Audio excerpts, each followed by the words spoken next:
масштабы работы. Можно я маленький вопрос вернусь к действительности? С момента, как Пятнашко приехала домой на родину, стали очень активно муссироваться разговоры, что вы будете здесь находиться, пока не возьмете штурмом администрацию президента, пока не свергнете главу государства. Насколько это соответствует действительности и когда собираетесь назад? Знаете, я вчера одного человека, который в госбезопасности работал и увидел, он работает на высокой должности там. Я говорю, день-два, говорю, мы уедем, чтобы ребята выспались. Он услышал, юмор перевели. Есть простой момент в том, что когда мы приехали, разных глазам газет, тревогу объявили, когда мы уже все по домам разъехались и в постель легли. Мне уже звонят, что вы делаете? Я говорю, спим. Ора, как спите? Мы нас по тревоге подняли. Проблема... Из ГБ подняли СОБР, потом, когда мы приехали, они там, у них тревога началась на скачках, они, ребят, которые имели выходной день, вызвали из ГСО. Это все не соответствует действительности их мыслей. Пятнашка здесь присутствует всегда, потому что мы здесь, у нас ребята, 10-15 человек всегда находятся здесь. Не потому, что мы планируем администрацию взять или еще что-то. Я бы, наверное, даже на их месте попросил бы показать изъяны администрации и как можно его быстро взять.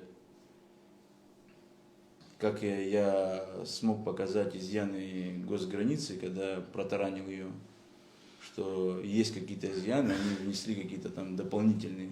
Но это не поможет.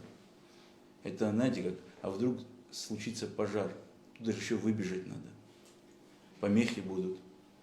Поэтому я бы, наверное, попросил бы и МЧС, и другие службы проверить на безопасность. Хватает ли там огнетушителей, есть ли пожарные дополнительные выходы. Ну, администрация это какой-то символ, наверное, передачи власти, и они ее там как-то застраховывают. Ну, я реально жду, что там скоро появится ров. С одной стороны, хотя бы что-то подобие есть, вот крокодилов там жду, может что-то получится. Если они думают, что этим самым они от пятнашки защищаются, у нас нету понятия пятнашка здесь, в Абхазии. У нас есть понятие, что граждане Республики Абхазия и наши ребята, которые там находятся, часть, она тоже такие же граждане, которые любят свою страну. Если они говорят, что возьмете администрацию и жизнь станет лучше, то поверьте, мы ее и сегодня же возьмем. Но мы для себя понимаем, что от этого ничего не поменяется. Депутаты останутся теми же, что теперь потом другой человек будет на них давить. Нет. Мы хотим, чтобы все любили страну так же, как ее любим мы.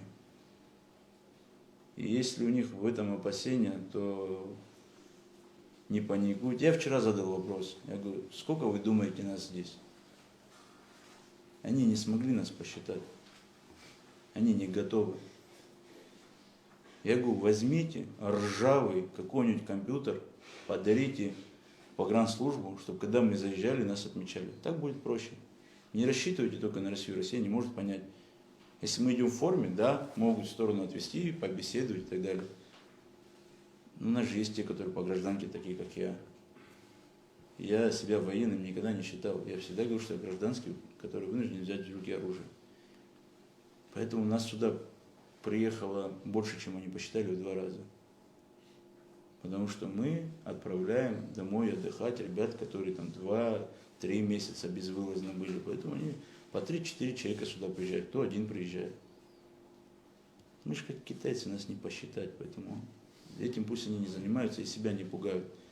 Если есть им чего бояться, то, понятно, придем. А так, они нам не нужны. Сегодня глобальный мир идет, и вот это клопы, которых не заметишь.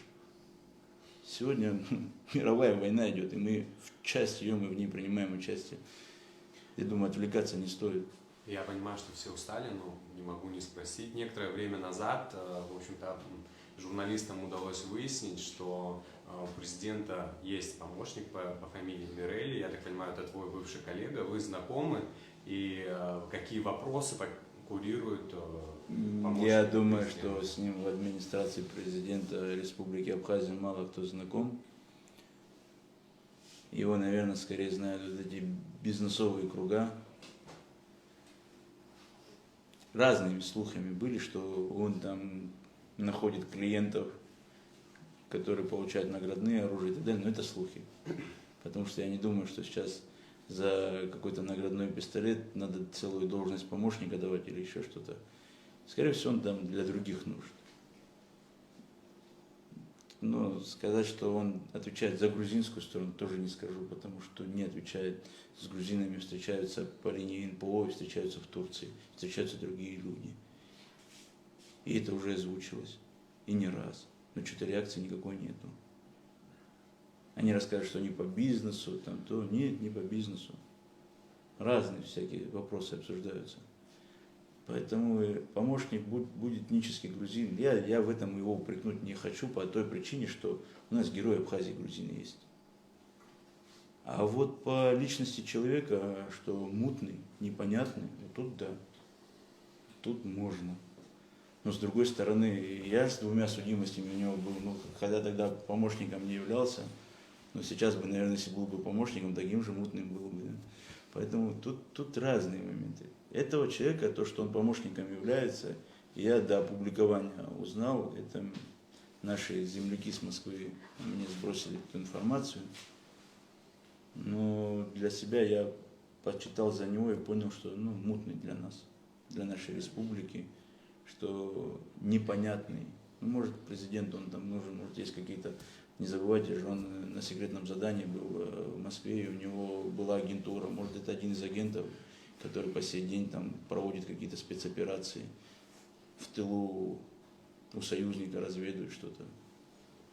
Поэтому с такими у нас личностями я не переживаю, если грузины нас нападут, у нас есть, видите, такие уже спецагенты, которые изнутри развалят их армию.